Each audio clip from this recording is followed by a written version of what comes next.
In this week's video, we're going to be taking a look at large home builders here in the UK and why potentially they are going to be the hardest hit by the upcoming recession and the house price crash that I believe has already started.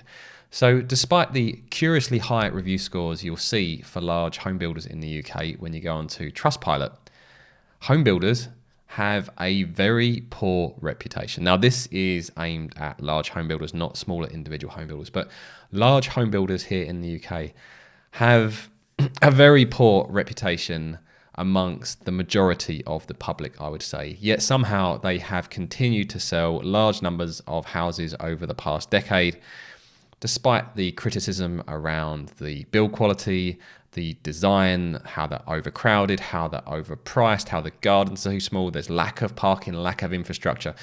Whatever it is, there is lots of criticism around them. However, they have continued to sell, and they've continued to sell at premiums over the existing housing supply. But I think that is all going to come to an end over the next year or two, and that's what we're going to be taking a look at in this video.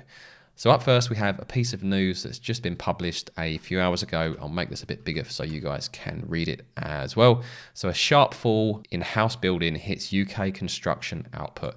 Britain's construction sector has suffered its worst month in almost 3 years as house building was hit by rising borrowing costs. UK construction companies reported another downturn in business activity during January. What do they say?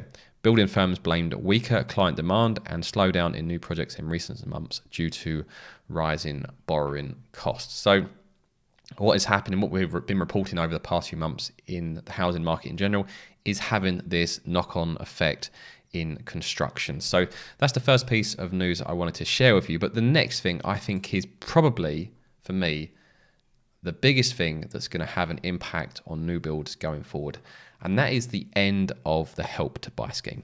So I'm sure many of you are familiar with it, but I'm just going to go over the basics very quickly. So the first Help to Buy scheme was launched in 2013. Now there's been two schemes, but they are basically the same thing, just the second one had very slightly different requirements. But the Help to Buy loan scheme started in April 2013, and it offered customers an equity loan of up to 20% off the purchase price of a new build property with a maximum value of $600,000. In Greater London, the maximum equity loan was increased to 40% in February 2016. The scheme was open to anyone purchasing a property, but was targeted at first-time buyers who made up 82% of all purchases. So what it allowed first-time buyers especially to do was to only need a 5% deposit. The government would then effectively guarantee the other 20%, and then they could go and get a mortgage for 75%. Or if it's in London, they would guarantee up to 40% the government. And what this allowed first-time buyers to do was actually get onto the housing ladder, which was a good thing. However, there was the big problem that it caused a massive premium. So if I can just find the article I want to show you guys here.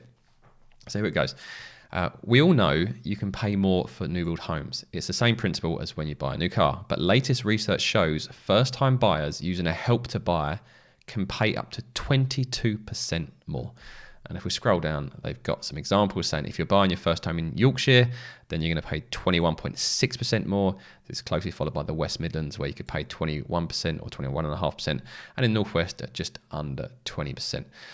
So this almost did the opposite of what it's supposed to do. Yes, it helped first-time buyers get involved in the market, but it also meant they were paying well over the top for it. And this scheme went on to be really, really successful if you measure it based on how much it was used, of course. And in 2021, it was responsible for 60,000 of the new builds that were built and sold. And if I can find the correct graph to show you, you can see here just over 200,000 new homes were built in 2021. So I think that works out about 25 to 30% of new builds were sold using the Help to Buy scheme, and it allowed them to charge on average around about 20% more than they would have done otherwise. So that has created a false demand and a false valuation of a number of properties. Now, the Help to Buy scheme has actually come to an end. Well, officially it doesn't come to the end till the end of March, but I'll read this out. Help to Buy equity loan closes on the 31st of March 2023, but it closed to new applicants on the 31st of October 2022. So there's no more new applications for the Help to Buy scheme. The government have confirmed or haven't confirmed it's going to be renewed, but it certainly doesn't look like it's going to be renewed. So anyone that applied for one before October has until the 31st of March to complete. So this big scheme, which has propped up a large percentage, a large number of the transactions that are taking place in the new build sector, is being withdrawn. This premium, I think, is going to get found out, especially in a market that is now turning down. So that's one of the other things I wanted to show you. And we've also got the big new build developers already reporting slowdown. So I've got an article here in the Financial Times from a few weeks back.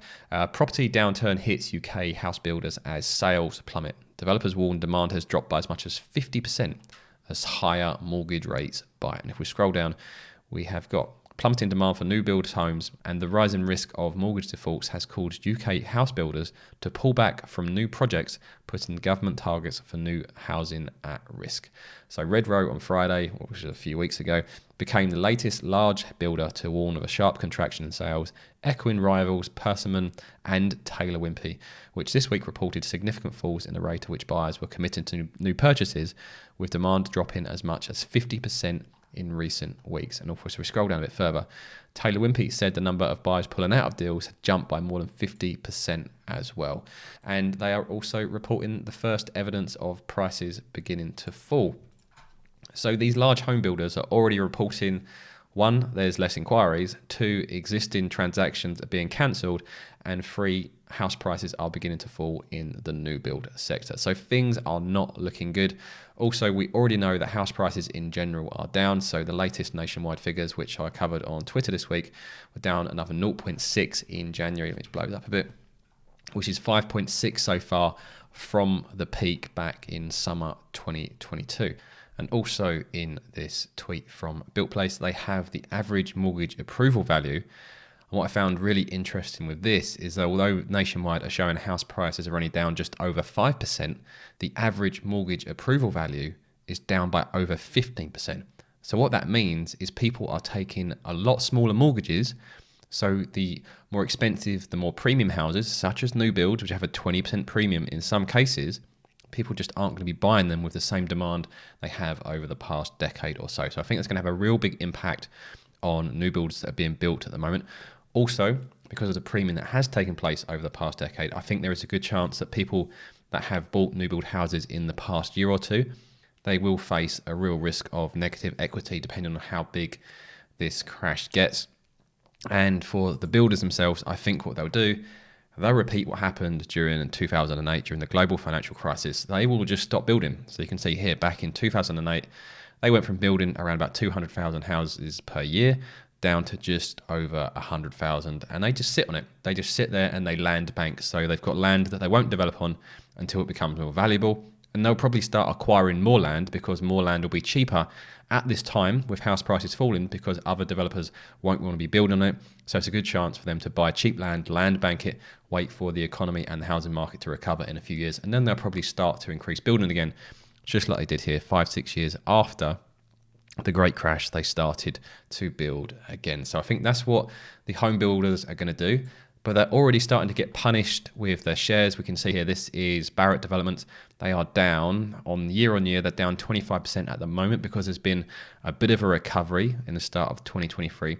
But I think if you look at the bigger picture and look back to what happened during 2008, 2009, this is how hard they got hit here. You know, they went from £800 per share down to, what was the low point? I'm not sure what the actual low point is with this tiny graph, but it was about £27 per share. That is a huge drop. And if you look at this chart, I've got a sneaky suspicion this could go lower because I think these big developers are really going to struggle in the coming years. And this isn't just Barratt. So if we click on Persimmon and put that back over the past year, these guys are down basically 40% over the year.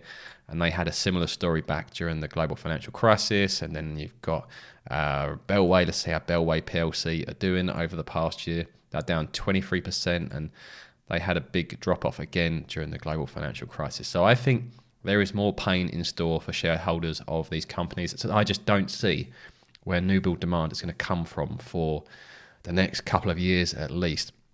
short of the government coming up with a newfangled scheme. But I think in next week's video, I'm going to produce a video explaining exactly why the government isn't going to come and bail us out this time.